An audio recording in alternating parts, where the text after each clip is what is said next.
Welcome to my channel, my friends. Have you ever tried to speak English, but your brain went blank and your mouth stayed silent?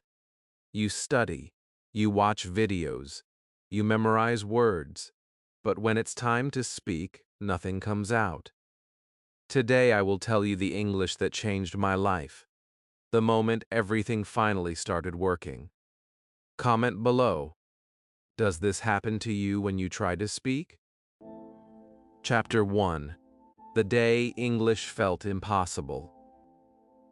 I still remember the first time English made me feel small.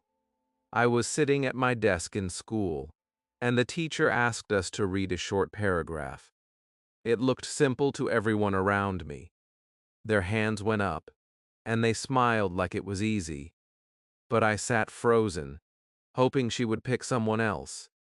The letters on the page looked familiar, but the sounds they made were strangers. My heart beat fast. I pretended to understand. I pretended to follow the words with my eyes. But inside, I was lost. I prayed the teacher would not call my name. I prayed nobody would notice that I didn't understand anything. When it was my turn, I stood up slowly. The book felt heavy in my hands. I looked at the first line, and my mind suddenly became empty. I could read the words in my head, but when I opened my mouth, nothing came out. I heard giggles behind me. I heard whispers. I felt my face burn. I forced myself to say something, but my voice was shaky. The sentence broke into pieces. Every word sounded wrong. I wished I could disappear. The teacher tried to help, but her voice felt far away. I just wanted to sit down. That was the day I told myself, maybe English is not for me. I thought other students were born gifted. They raised their hands. They answered questions. They laughed after class, repeating English words like they belonged to them. I looked at them and wondered if I was the only one who didn't understand. I believed something was wrong with my brain. I believed I would never speak. When the teacher wrote new vocabulary on the board, my eyes followed it, but my mind refused to remember anything. The words felt like secret messages. Everyone else seemed to know how to decode them, but I was standing outside the window, looking in. At home, it did not get better. We had English homework. My classmates finished in minutes. I spent hours staring at the page. I repeated the words again and again, but each time, they slipped away like sand through my fingers. I tried to copy the letters, but the shapes felt unnatural. When I listened to English on TV, the characters moved their mouths quickly. The sounds went past me like a fast train. I couldn't catch anything. I felt like someone trying to swim in a deep ocean without knowing how to breathe. I watched their lips, but the meaning never reached my brain. I thought maybe learning English was only for smart people. Maybe some people were born with a special brain. My parents told me, just practice more, but they did not see how much it hurt. They didn't know that every time I opened the book, fear came first. They didn't know that when teachers asked me to speak, my throat closed like a locked door. I wasn't afraid of English itself. I was afraid of being judged. I was afraid of looking stupid. I was afraid of hearing people laugh at my mistakes. It was not the grammar that scared me. It was the silence that came after I tried to speak.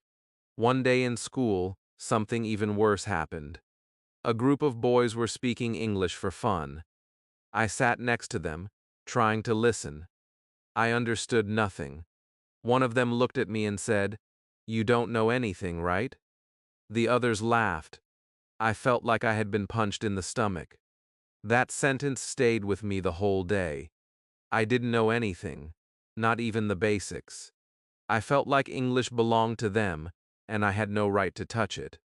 That night, I opened my notebook and stared at the alphabet again. I wanted to quit. I asked myself, why am I trying so hard?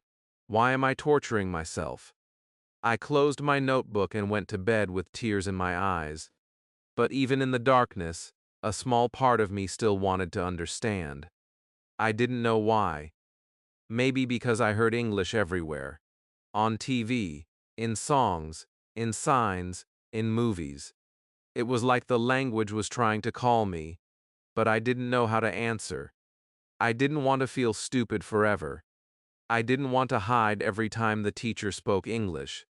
I didn't want to sit quietly while everyone else raised their hand. I wanted to be free. I just didn't know how to start. I remember walking to school the next morning with fear in my chest. I thought about the previous day, the mistakes, the laughter, the silence. I wondered if every day would be the same. I wondered if English would always be a monster in front of me. I wondered if I would ever feel confident, even for 1 minute. Sometimes when I looked at myself in the mirror, I asked, will I ever speak English? And there was never an answer. Just a reflection of a scared kid who wanted to run away. That was the beginning of my English journey. A journey not full of confidence and success, but full of confusion, fear, and doubt. Many people think that learning a language starts with a teacher or a textbook. For me, it started with a feeling of not wanting to be left behind, a feeling of wanting to understand the world that was happening around me, a feeling of wanting to be part of something bigger. English was not a skill, it was a door, and I was standing in front of it, too afraid to turn the handle. At that moment, I didn't know anything. I didn't know how to speak. I didn't know how to listen. I didn't know how to write. And that is okay. I want you to understand something important here. It is normal to start with nothing. It is normal to feel scared. It is normal to feel slow. Every learner has a first day, a first mistake, a first moment of fear. English does not belong to the strong or the smart. English belongs to the ones who do not stop trying. I did not know it then, but the day English made me feel small was actually the day something deep inside me began to grow. I just didn't see it yet. I thought I had reached the bottom, but I was standing at the starting line. The path ahead was long. I didn't know how many times I would fail. I didn't know how many words I would forget. I didn't know how many times I would cry. But the journey had started, and no matter how small I felt, I was already moving. That was the day English felt impossible, but that was also the day I learned something more important. My story was not over. The English that changed my life had not arrived yet. It was waiting for me, quietly, just around the corner. Chapter 2. The First Spark. A voice inside, a color. I didn't know it then, but change always starts quietly. It doesn't begin with a big moment or a perfect plan. It begins with a small feeling, like a tiny light in a dark room. For me, that light came from something simple. I was sitting at home, tired after school, not thinking about English at all. I turned on the TV, not because I wanted to learn, but because I wanted to escape. And there it was, a cartoon in English. Bright colors, simple characters, funny movements.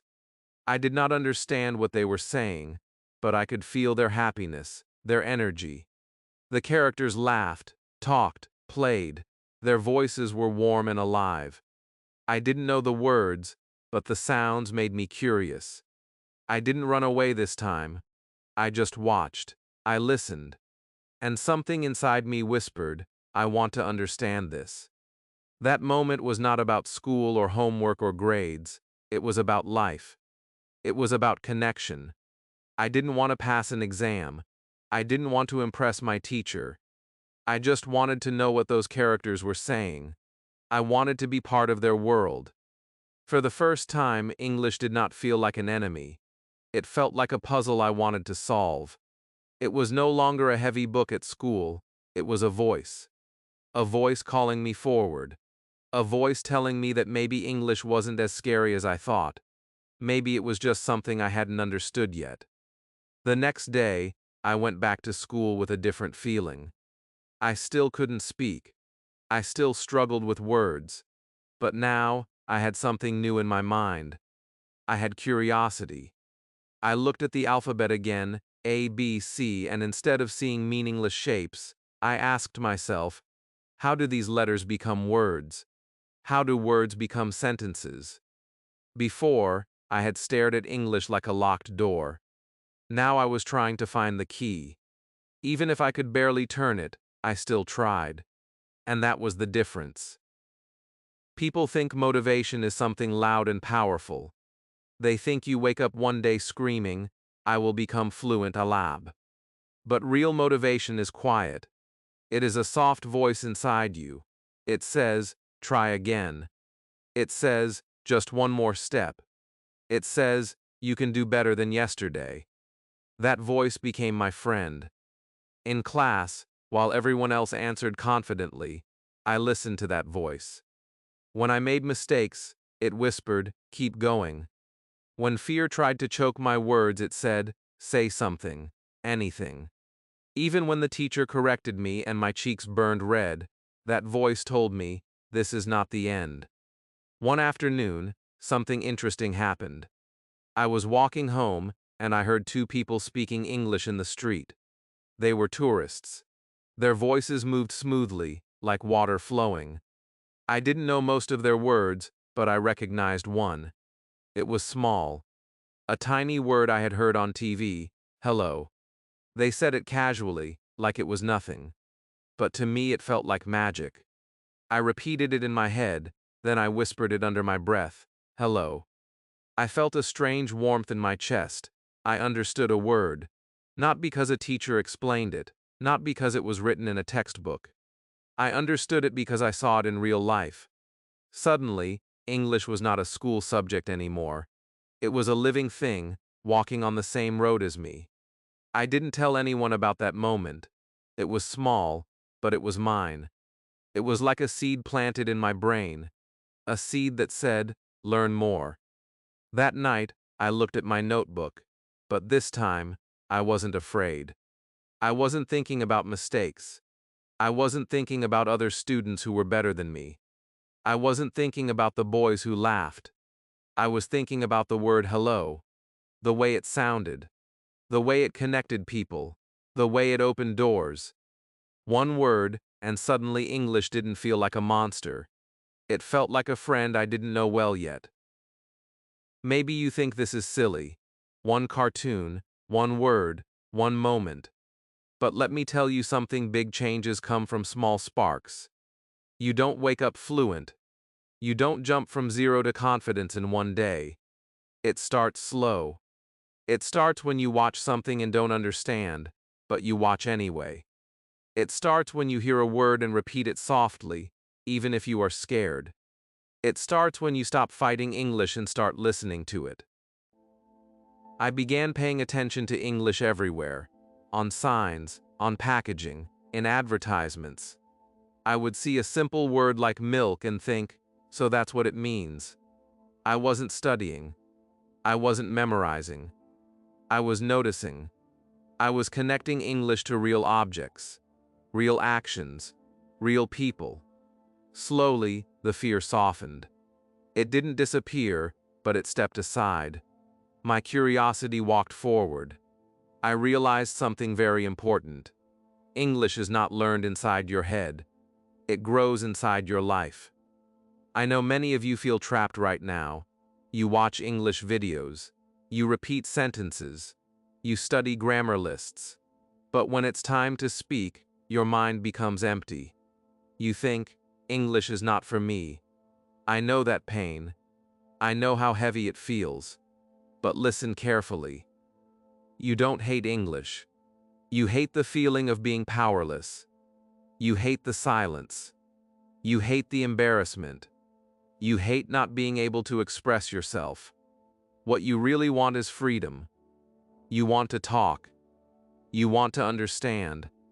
You want to connect. And that desire tells me something important. You already have the spark.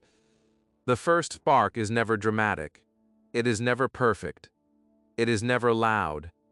It is a simple moment when English touches your life, and instead of running away, you stay. You listen. You try. That is when the journey truly begins. The spark tells you, you want this language. And if you want it, you can learn it. I didn't know how to study. I didn't know how to practice. I didn't have a plan. I just had curiosity. And sometimes, curiosity is stronger than fear.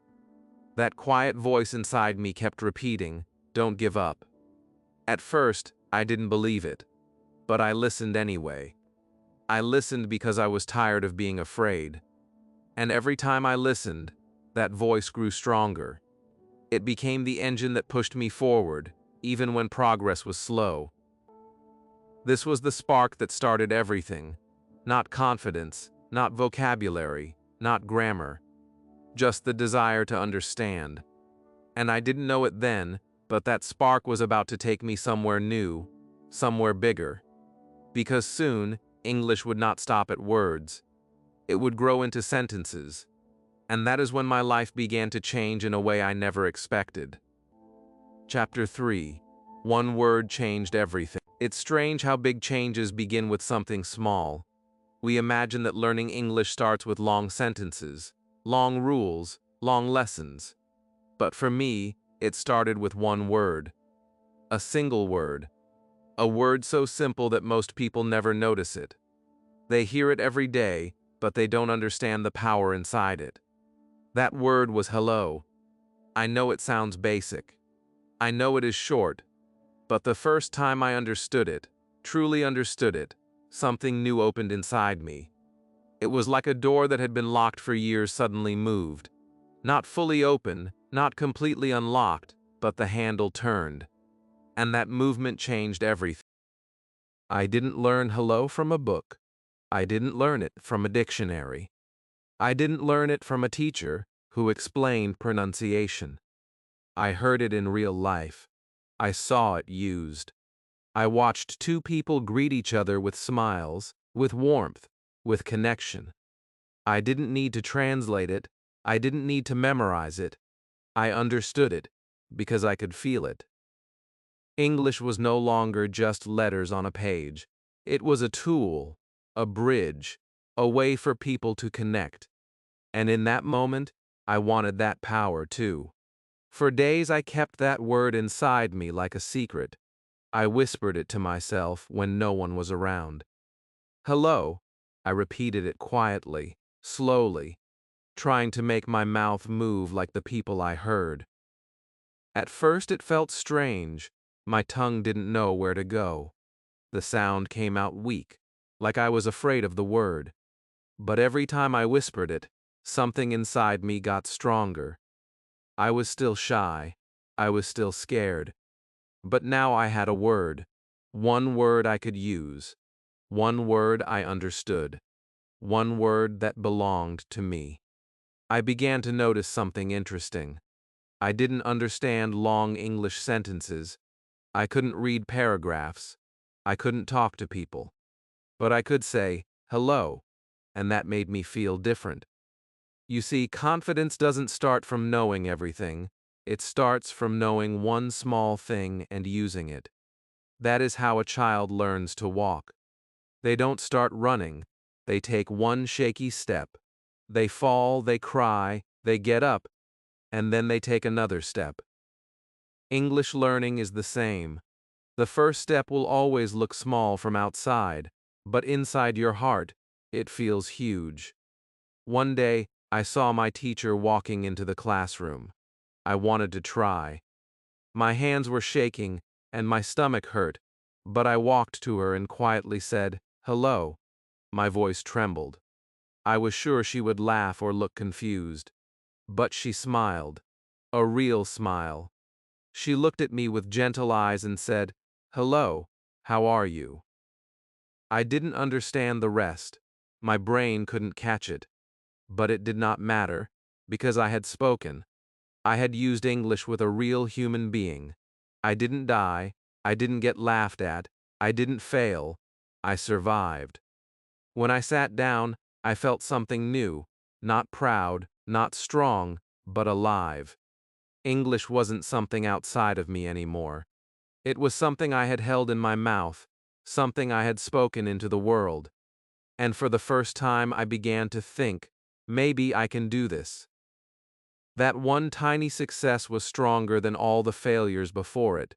It was like a small sun rising inside my chest. The light was weak, but it was real. After that day, I became curious about other simple words. Not big academic ones, not words that teachers use in grammar rules.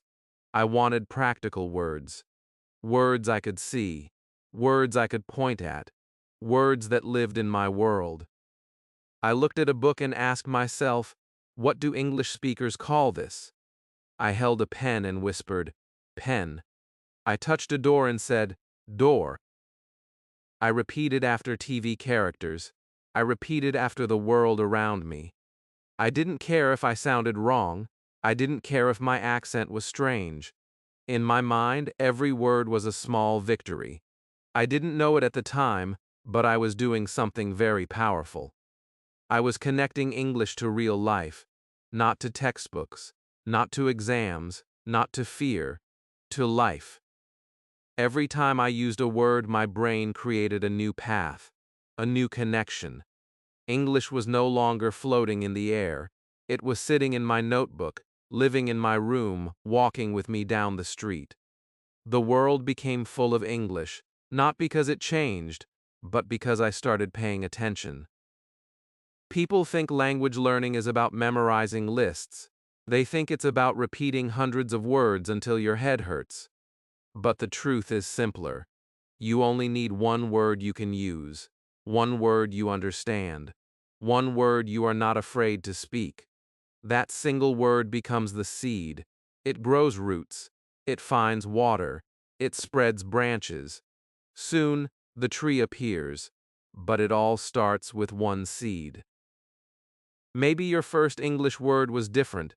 Maybe it was hi, or thank you, or sorry. It doesn't matter.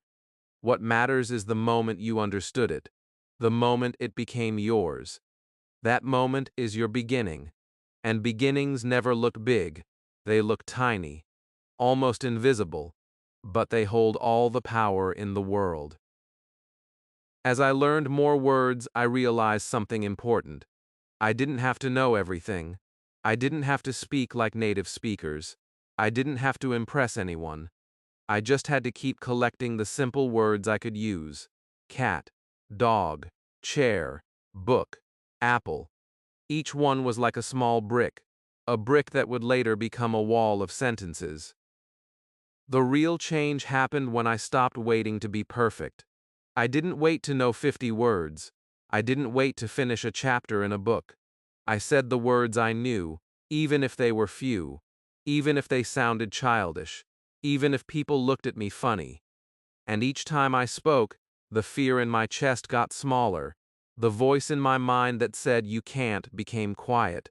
The voice that whispered try became louder. When I look back, it wasn't the grammar books. It wasn't the dictionaries. It wasn't the exercises in school. It was that one moment when I used one word. Hello. That word gave me permission to learn more. It gave me a small space in the English world. I had stepped inside. And once I stepped inside, I didn't want to leave. What I didn't know then was this: words were only the beginning. Soon, those words would join together. They would become short sentences. They would become communication. They would become the voice I never had. They would become the English that changed my life. Chapter 4. When Words Became Sentences. Those first words gave me hope, but they were still like lonely stars in the night sky, bright, but far apart, with darkness between them. I could say, hello. I could name objects, book, table, cat. I could repeat words I heard from cartoons or songs, but I could not connect them. I could not build meaning. I was still stuck in silence when I wanted to speak.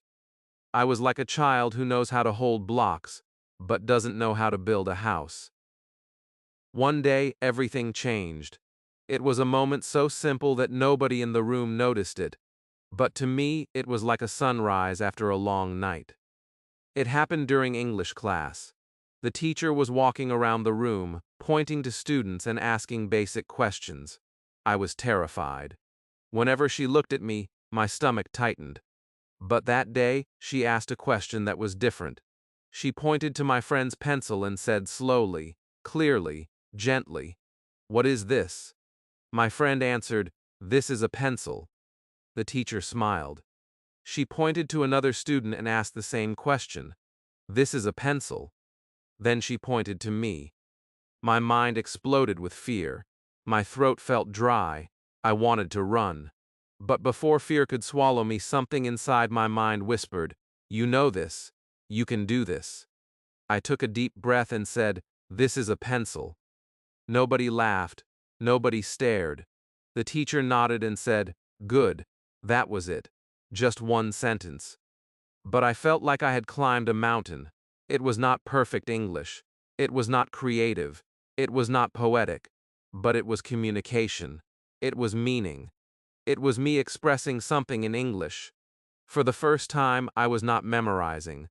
I was using language. I was speaking. And not in my head, not in the bathroom mirror, not in a whisper.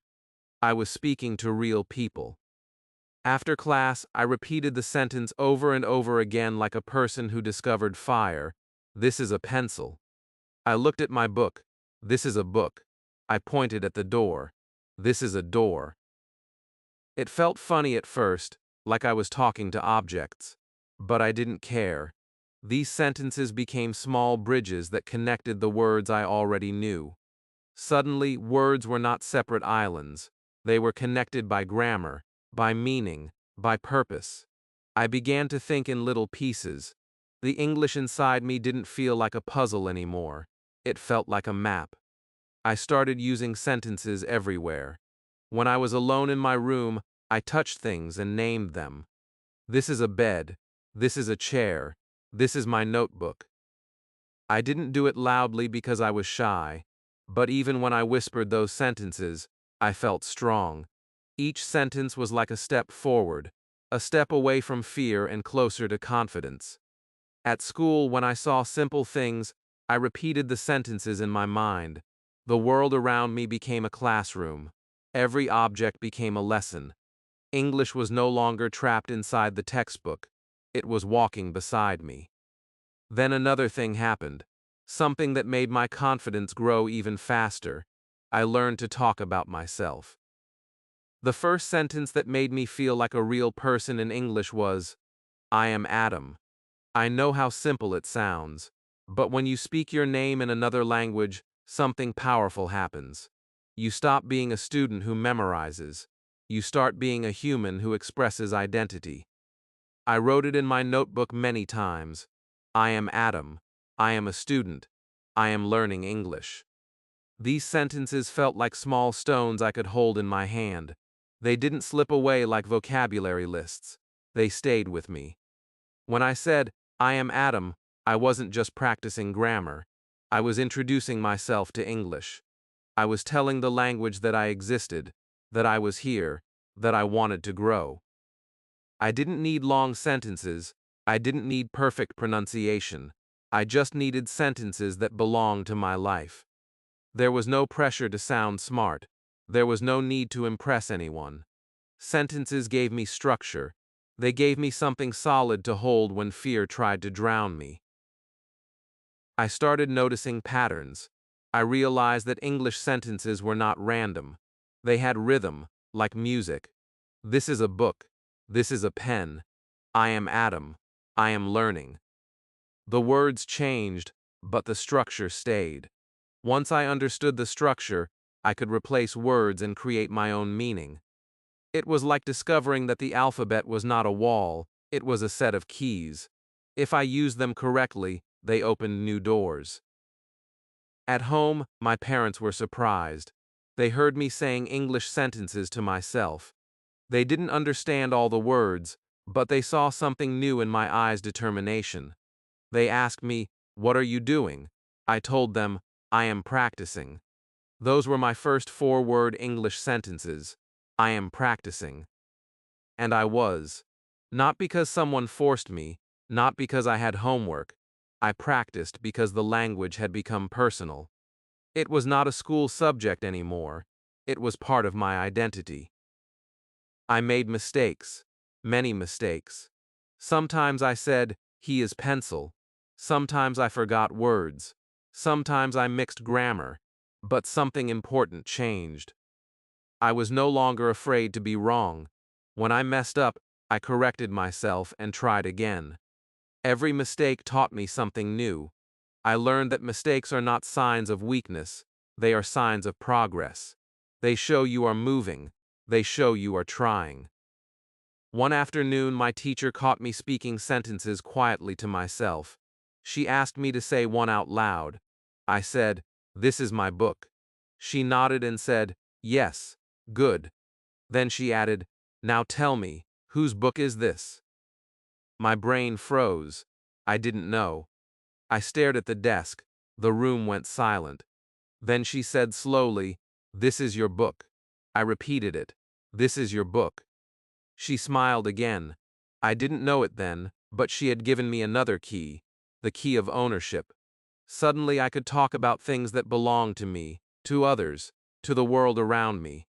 English was not just naming things anymore, it was describing life. That day, I walked home with a strange feeling in my chest. I noticed everything around me: the road, the sun, the cars, the trees. I whispered, "This is a tree. This is the road. This is my bag." The people on the street probably thought I was talking to myself, but I didn't care. For the first time, English felt like a companion, not a cold teacher, not a scary subject, a companion. That was when I realized something powerful. Sentences are not about grammar, they are about freedom. When you can speak a sentence, even a simple one, you can tell the world who you are, what you see, what you feel, and what you want. You can ask, you can answer, you can live. English was no longer a mountain I could not climb, it became a staircase. One step at a time, one sentence at a time, I was moving upward. I didn't know what was coming next. I didn't know how many more mistakes I would make. I didn't know how many times I would fall. But one thing became clear to me. Words were no longer enough. I needed sentences. And those sentences were about to lead me into something even bigger, something that would change my world completely. Because soon, English would stop being something I practiced. It would become something I lived. Chapter 5. English became part of my world. Sentences gave me a voice, but that voice was still small. It was like a candle in a dark room. It lit a little space around me, but most of the world was still in shadow. I wanted more light. I wanted English to stop being something I used only in class or in notebooks. I wanted it to live with me, to follow me, to walk beside me. That was when something quietly powerful happened. English started entering my daily life. It did not happen suddenly. There was no big moment, no speech, no applause. It started with something simple. One afternoon, I looked at my phone and realized I always used it in my native language. Every menu, every setting, every notification. It was the world I was comfortable with. But comfort was not helping me grow. I took a deep breath and changed the language of my phone to English. The screen looked strange, unfamiliar, like a different planet. Words I had never seen before, settings, updates, storage, notifications. It was scary, but exciting. I touched each icon like a child learning how to walk. I didn't understand everything, but I did not switch back. That single decision changed more than I knew. Now English was not a school subject. It was the way my phone spoke to me. Every time I opened it, I had to read English. I could not escape it. When the battery was low, it said power saver. When a message arrived, it said new notification. When I got a call, it said incoming call. These tiny phrases taught me more than any textbook had done. I was learning English not because I wanted to, but because my life was forcing me to. And strangely, it didn't feel like torture, it felt like living. Then another thing happened. I was sitting in my room staring at my journal. I had been writing small English sentences, but I stopped after a few days because they felt boring. One night, I had a different idea. I started labeling the objects in my room with English names. I wrote desk on a small paper and stuck it on my desk. I wrote door and taped it on the door. I wrote chair and placed it on the chair. It looked silly. My family laughed the first time they saw it, but I didn't care, because every time I walked into the room, English greeted me. Every time I sat down, English sat beside me. My room became my classroom. My home became my teacher. I began to see English everywhere. When I ate breakfast, I read the words on cereal boxes. When I walked outside, I read signs. When I was stuck in traffic, I looked at shop names, advertisements, numbers. Things that had no meaning to me before suddenly became lessons. I realized that English was not hiding. I had simply never looked for it. Once I opened my eyes, it was everywhere. I also changed the way I watched TV. Before, I only watched in my own language because it was easier. But one day, I decided to watch cartoons in English. Not movies, not complicated dramas, just cartoons. The characters spoke slowly, clearly, with simple expressions. I didn't understand every word, but I understood enough to follow the story. Sometimes I paused scenes just to repeat sentences. The first time I did it, I felt embarrassed, like I was talking to a screen. But after a while, it became normal. I would watch a scene, repeat it, and listen, then repeat it again. That small habit became one of the strongest tools in my learning. In the evenings, I started listening to English songs. I didn't care about grammar, I didn't care about meaning, I just listened. The rhythm helped me. The pronunciation became softer, easier on my tongue. Sometimes I sang along even though I didn't know what the lyrics meant. And then one day, I began to understand small lines. Just a few words here and there. Not full sentences, just fragments. But those fragments told me something important. My brain was changing. I was not forcing English in anymore. It was flowing in naturally, like water finding new paths. Reading also changed. I stopped trying to read big grammar books that made me sleepy. I started reading children's books, the kind with pictures and simple words. I read slowly, like a baby. Sometimes I repeated the sentences out loud. Sometimes I didn't understand the meaning, so I used the picture to guess. I didn't worry about being wrong. I didn't punish myself. Each page was a small step. I didn't read because someone told me to. I read because I wanted to know what happened next. That curiosity pulled me forward when my confidence tried to pull me back. Something strange and beautiful happened next. I began thinking in English. Not full thoughts, not long sentences, just small pieces. When I saw a cat on the street, my mind didn't say the word in my native language, it said cat. When I drank water, I whispered water. When I picked up my phone, I thought message. My brain was switching slowly. I didn't plan it, I didn't force it. It just happened because English was no longer something outside of me. It was around me, inside me, touching every corner of my day. My friends noticed the change. They said, "Why do you watch English cartoons?" Or "Why is your phone in English?" Some laughed, some didn't understand. But I realized something powerful. People who don't grow will never understand why others try to grow. They stay in their comfort zone. They stay in their bubble. They think you are strange because you want more from yourself. But inside, I felt brave. I wasn't trying to impress them. I was trying to change myself. Was it easy? Not at all. There were days when I felt stupid again. Days when I forgot sentences. Days when my brain refused to understand anything. Days when I asked myself, why am I doing this? But every time I felt weak, I remembered one simple truth. I wanted English to be part of my world. And when something becomes part of your world, you can't walk away from it. You wake up with it. You sleep with it. You grow with it. That period of my life was important because it taught me a lesson many learners never discover. And you don't learn English only in a classroom. You learn English when you let it enter your life. The world itself becomes your teacher. Your room becomes your textbook. Your phone becomes your dictionary. The songs you listen to become your speaking practice. The cartoons become your listening partner. And slowly, gently, without pressure, English becomes a friend. Not a monster, not a test, a friend. I did not know it at the time, but that friendship was preparing me for something even deeper. Because soon, I would meet someone who changed not only my English, but also my belief in myself.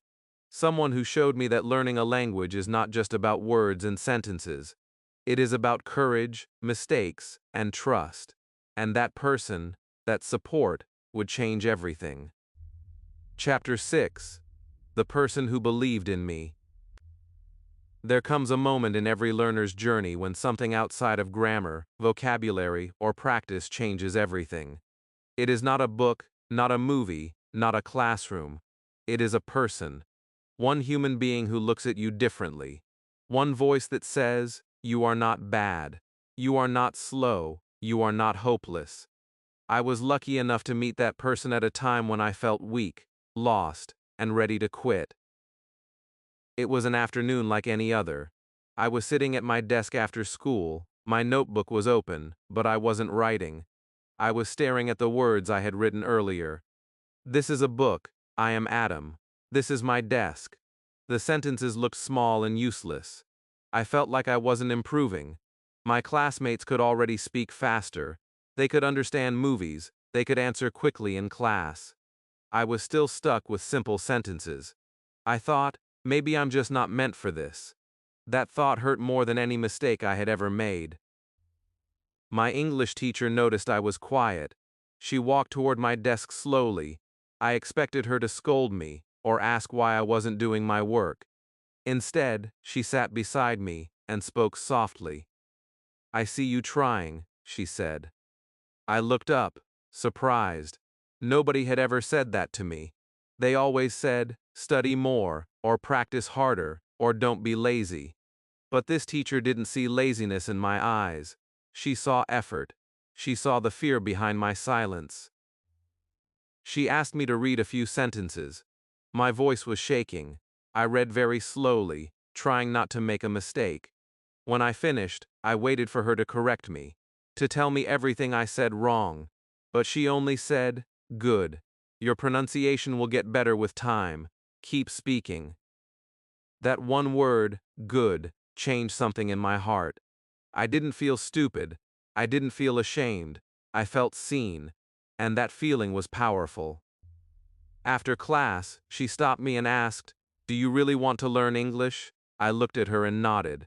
My voice didn't come out, but my eyes said yes. She smiled and told me a sentence I still remember. "If you want to learn, I will help you." No teacher had ever said such words to me before. I didn't know how to respond. I just stood there, silent, holding my notebook tightly. She began to help me after class, not with complicated grammar, not with long lessons. She helped me with simple things: how to say greetings, how to describe objects, how to speak about myself. She didn't laugh at my mistakes. She didn't rush me. She spoke slowly and clearly. When I said something wrong, she didn't say, "No, that's wrong." Instead, she repeated the correct version gently so I could hear the difference. That kindness made me brave. I wasn't afraid to speak around her. For the first time in my life, I looked at English not as an exam, not as a subject, but as a bridge. A bridge between who I was and who I could become.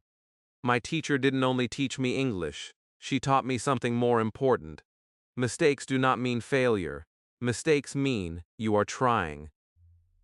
I remember one day she asked me to speak about my weekend. My heart raced. I had never spoken about something personal in English before. My mind felt empty. I stuttered, go, park.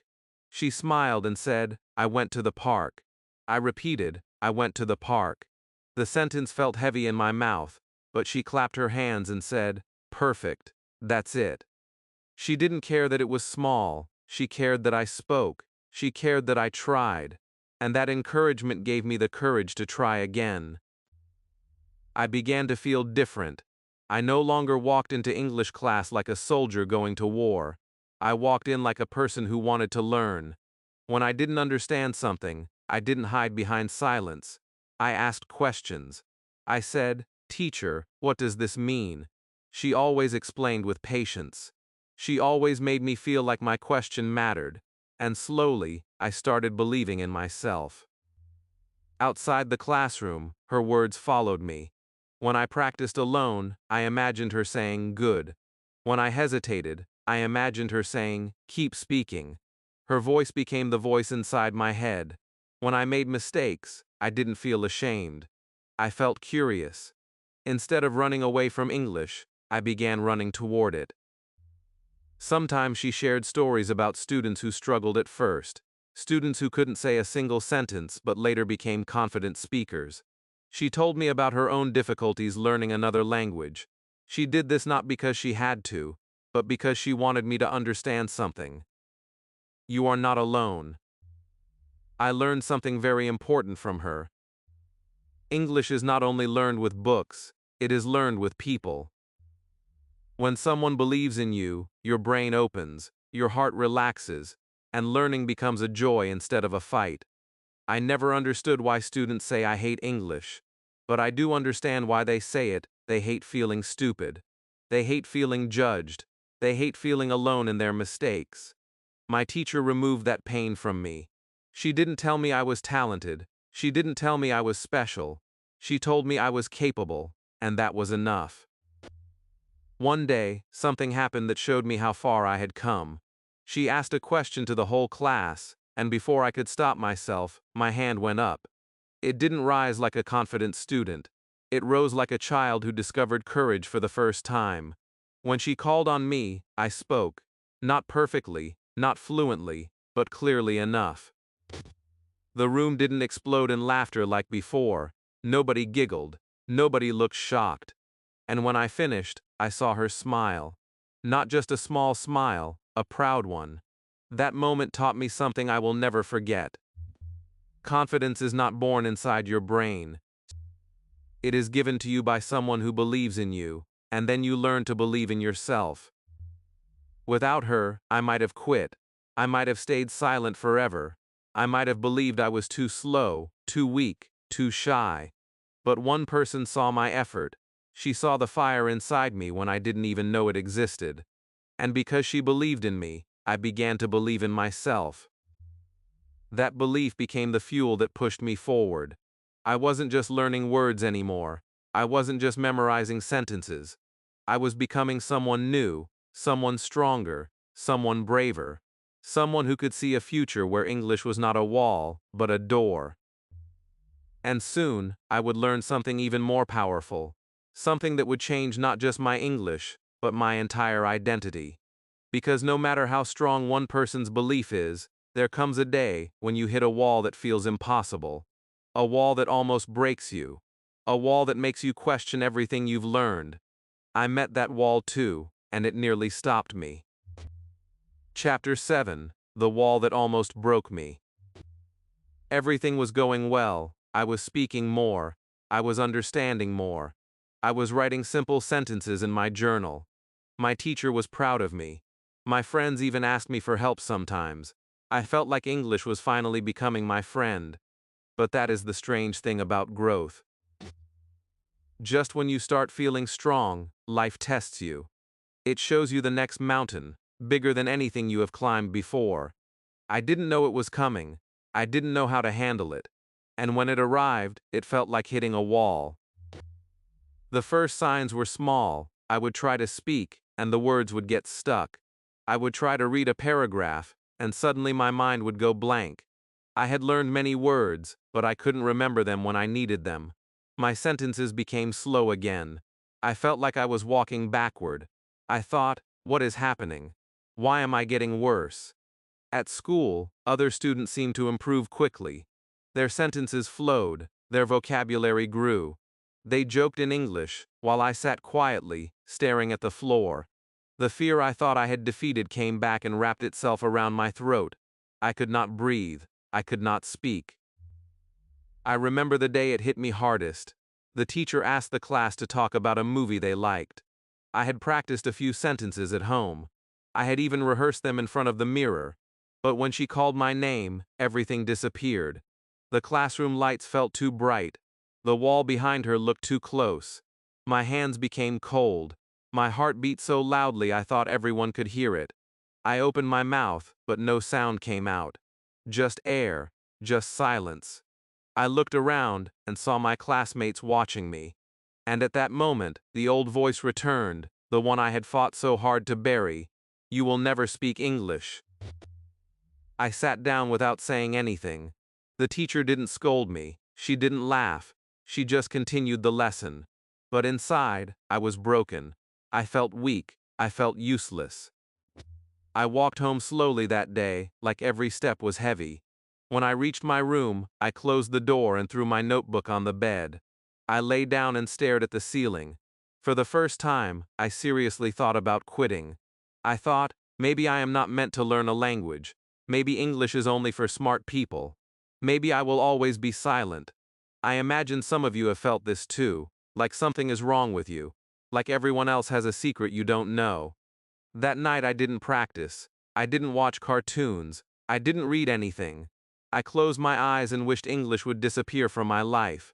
But here is what life does when we feel hopeless. It waits.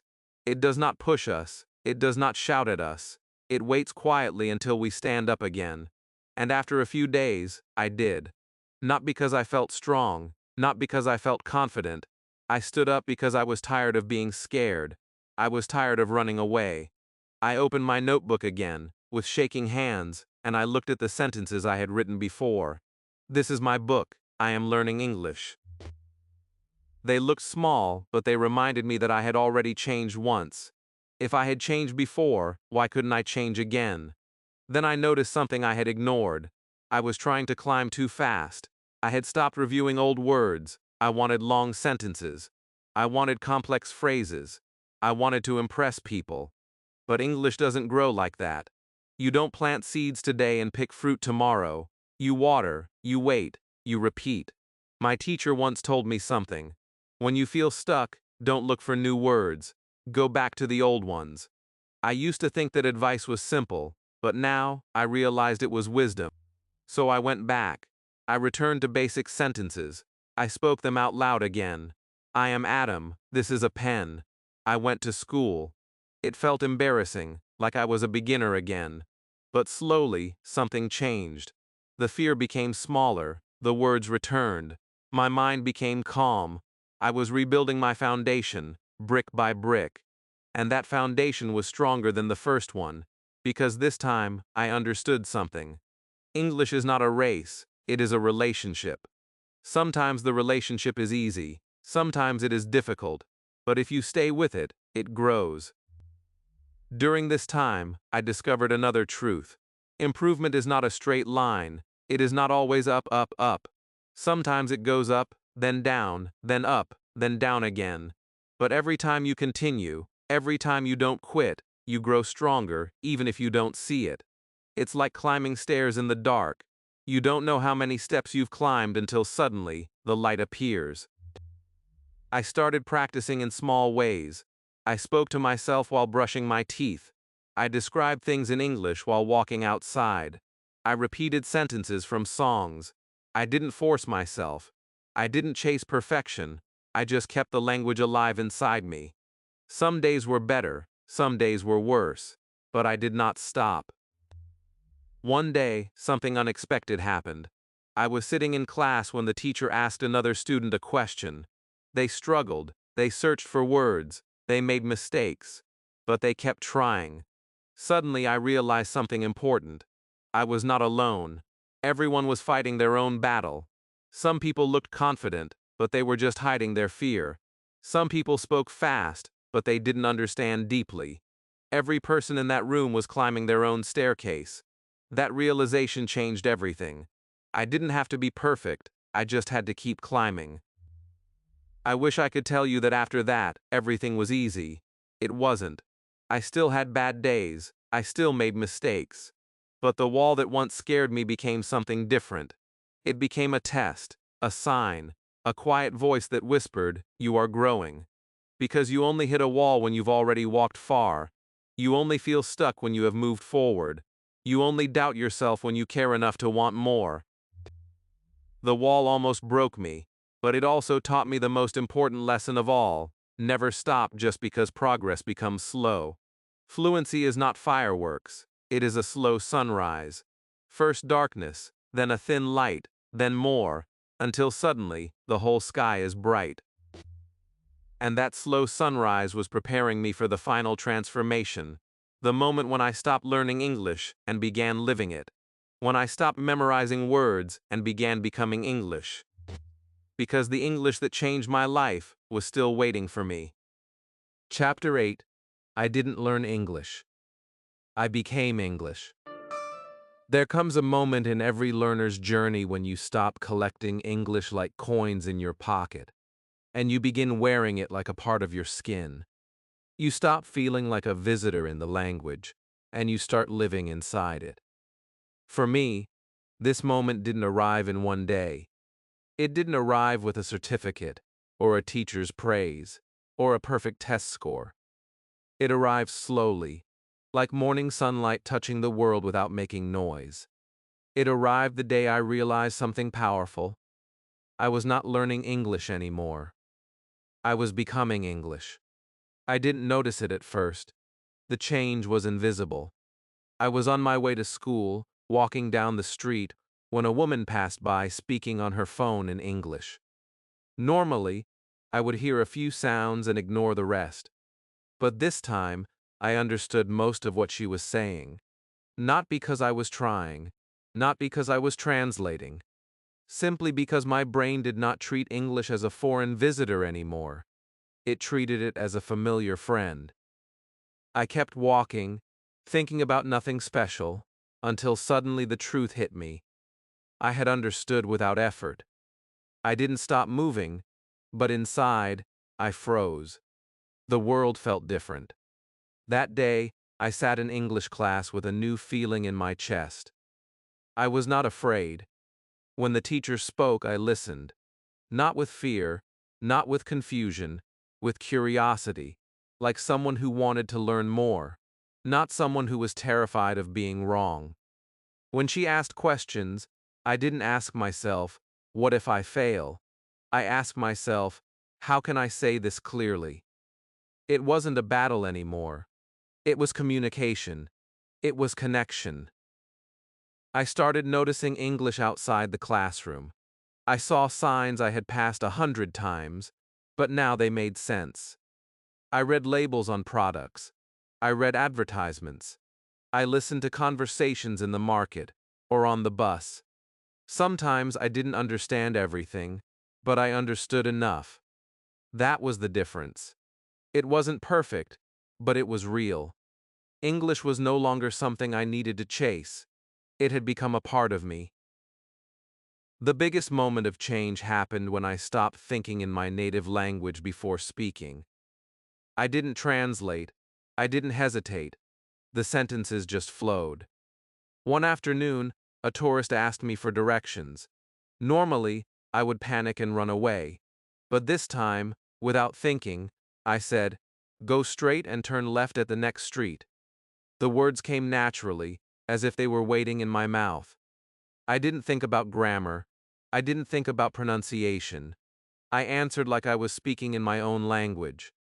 After the tourist thanked me and walked away, I stood there silently, shocked. My heart was calm. No fear, no shaking, just a quiet feeling inside. I can speak. That was the moment everything changed.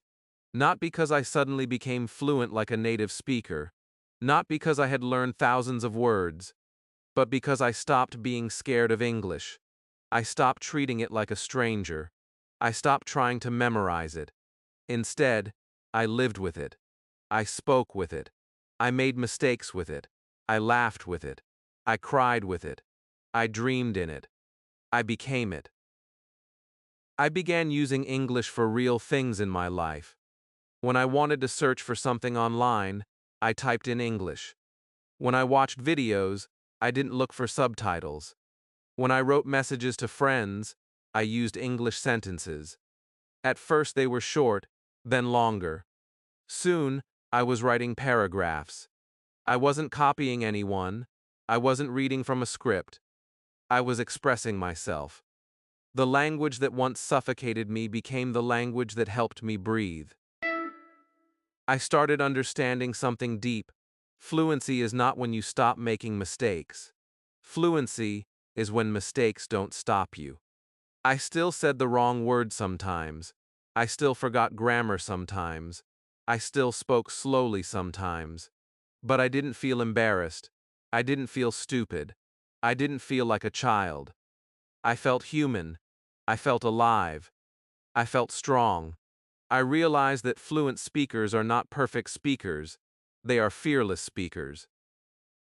People often think English is only about words and sentences. It is not. It is about identity. It is about who you become when you stop hiding and start speaking. When I spoke English, I became a different version of myself. Braver, more confident, more open. The language gave me a voice I never had. It helped me say things that were stuck inside me for years. It helped me meet new people, understand new cultures, and feel part of the world. Sometimes, I look back at the scared child in classroom who couldn't read a single sentence. I remember the fear in his eyes. I remember how heavy his heart felt. He thought English was impossible. He thought he would never speak. He thought he was not good enough. But that child didn't know something important. There is no such thing as someone who cannot learn English. There is only someone who stops trying too early. I didn't have a special gift. I wasn't born talented. I wasn't the smartest kid. I wasn't the fastest learner. I didn't master grammar in 1 week. I didn't memorize 10,000 words. I just didn't quit. I kept going even when I was slow. I kept speaking even when I made mistakes. I kept trying even when people laughed. I kept pushing even when fear froze my tongue. I didn't need to be perfect. I only needed to be honest with myself. If you are listening to this and you feel scared, or slow, or lost, remember this. English is not a subject. It is a journey. Some days you walk, some days you crawl, some days you fall. But every day you keep moving, you change. Not just your words, your mind, your heart, your confidence, your future, your whole life. The English that changed my life was not a dictionary, not a textbook, not a grammar rule. It was the moment I decided English was part of me. I didn't study to impress teachers. I didn't practice to look smart. I learned because I wanted to live. I learned because I wanted freedom. I learned because I wanted to speak. And now, as I speak to you, I want to tell you something simple but powerful. You don't learn English to become perfect. You learn English to become yourself in a bigger world. That was the English that changed my life. If you let it, it can change yours too. If this story touched your heart and helped you, subscribe to the channel, like this video and comment below. What part of my English journey feels like your own? Your journey is just beginning. Keep going. You can do it.